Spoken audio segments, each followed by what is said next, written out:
নামাজ শেষ করে বের হলাম। এখন যাব আমার বাবাদের জিয়ারত করার জন্য।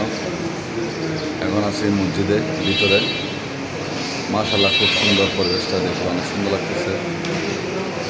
আর সবাই আসে এখানে জিয়ারত করবেন, নামাজ পড়বেন, মহান আল্লাহ তাআলার কাছে আপনার মনের দুঃখ সব কিছু শেয়ার করবেন আমার বাবাদের কাছে।